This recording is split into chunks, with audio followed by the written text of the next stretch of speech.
Hello, and welcome to Self-Care is Sexy. My name is Chris, and I'll be your host. We're a podcast that's here to generate and share self-care ideas with each other. Last episode, we talked about taking back control of your time and your life by doing some really powerful but simple things that help you to create more time for self-care. Like learning how to delegate some of those household chores and learning how to put as many things on autopilot that you possibly can.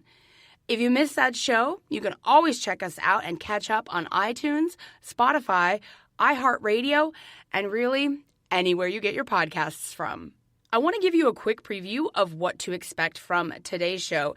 Today, I want to address something, and I've been seeing this attitude all over social media, and even some of my friends and people at work have been having this kind of existential crisis lately, where I think a lot of people are wrestling and dealing with this idea that it is the end of times, where, we're in the late stages of the collapse of capitalism here in America and everything is crumbling. So why not just, fuck it and self-destruct, right? Because why not just give up? Well, today we're going to talk about what to do with this doomsday attitude and some reasons why we're not going to just give up and self-destruct. We're going to focus on self-care instead. But first, a few quick housekeeping notes.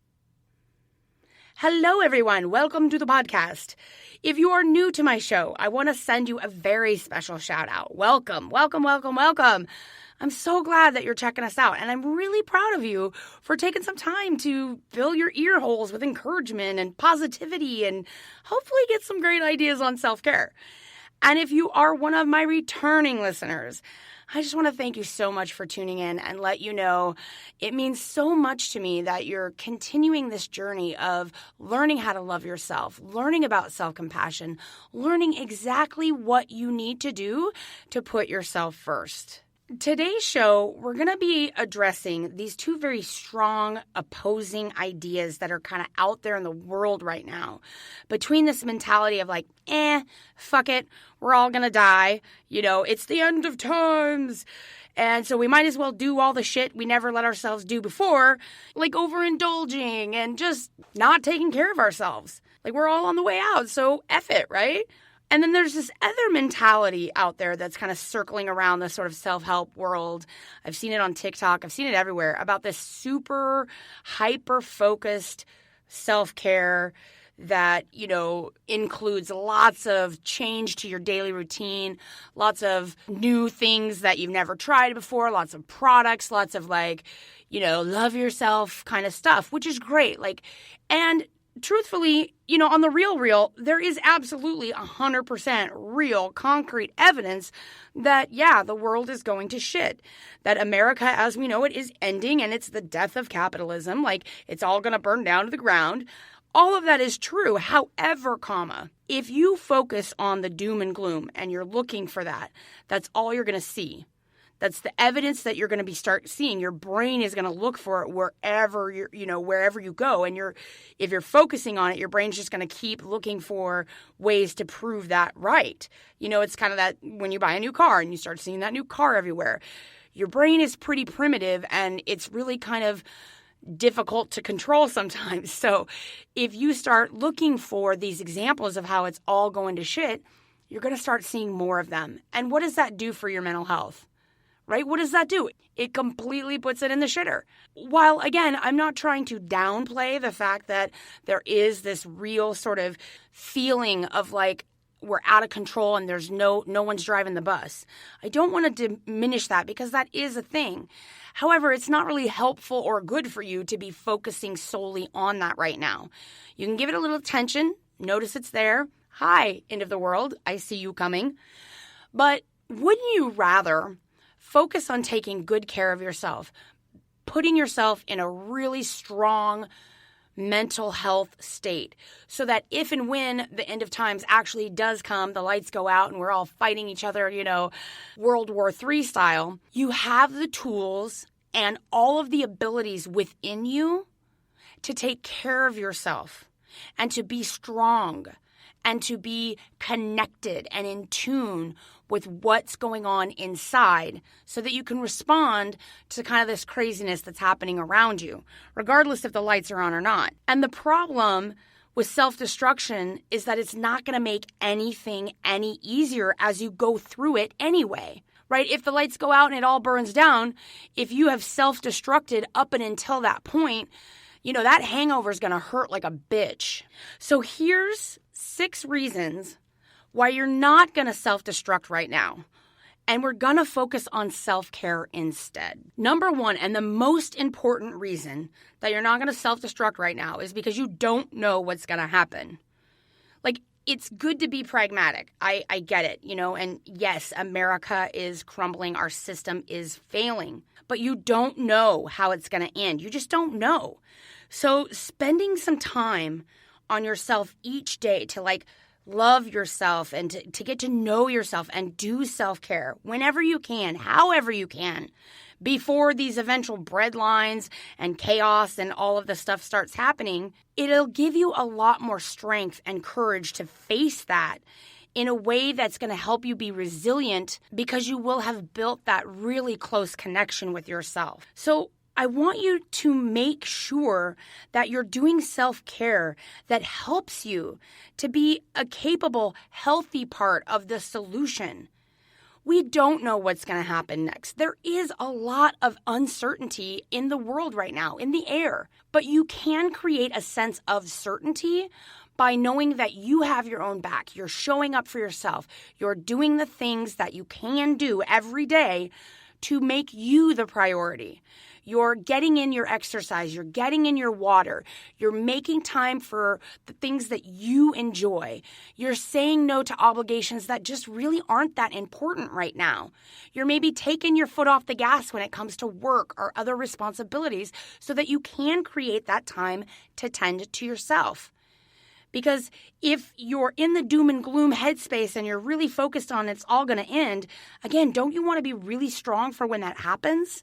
Number 2, you can't control when it happens. So this is so important to think about. You have zero control of if capitalism in America or whatever survives or fails. You can't stop it if it's going to all burn down to the ground. But in times of chaos, when you want to feel solid, you want to feel that certainty, you want to look for where you do have control. You're going to need to know how to do that like a motherfucker. Ask yourself, do you think being really good at supporting yourself, believing in yourself, trusting in yourself, trusting your gut intuition, do you think that's going to hinder your ability to survive, the apocalypse or the end of times? Or do you think maybe that knowing yourself is going to be a damn good thing to have in your tool belt? Well, self-care is the fastest way to get to knowing and trusting yourself. And it doesn't have to be perfect. You don't have to overhaul your life, do 10 facials, a massage, and meditate every day, right? You do what you can where you're at. You meet yourself with where you're at. And if you've just been talking to yourself like an asshole all year long, maybe today is the day that you give yourself a little bit of grace, or maybe you start praising yourself internally for something that you did well today. Maybe you start giving yourself a little bit of that cheerleading that you're trying to get from outside. So when you're looking around at the world and you're like, it's all going to end, we're all going to die, fuck it, I'm just going to go off the rails. Really think about that. Is that going to help you or is that going to hinder you? And number 3, investing in yourself is never a waste. No matter what's happening in the world around you, time could be running out. We could be running out of time to communicate with one another, to have clean water, to have food, all of the things that we really depend on. So repairing that relationship with yourself now, this could actually be the last time that you have to work on yourself and nurture your soul and make amends. You have to take care of yourself now more than ever. You don't want to carry that bad karma into, your next situation, whatever's happening next. You've already suffered so much. How about investing in yourself and taking the time for self-care? Not just when you're fucking dying from COVID or you've just had a massive breakup or something really bad is happening, but why not right now where you have resources and you have support and you have clean running water and food and all of the things? Why not develop that skill now so that, okay, sure, if it all goes down, you have that ability to survive it. You have the ability to know that you utilized your time in the most powerful way you could. You invested in you.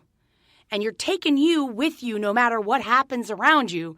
So investing in you is never a waste. Number 4, you're going to want to be at your strongest. Like I said, if the lights go out, so let's just say, okay, it's all going to end, right? It's all, it's a matter of time. In the history tells us, like, Rome fell and all these great societies collapsed. And we're seeing it happen, right? In our own backyards, we're seeing it happen. Well, okay, so whenever that happens, an asteroid, the aliens, a climate catastrophe, whatever it is, you want to be at your strongest. And if you're not taking care of yourself, you're going to be wandering around and lost for a while after it all goes down. You might want to know how to really take care of yourself to set yourself up for that time. Because, and I'm not talking about being your strongest physically, I'm talking about being your strongest mentally.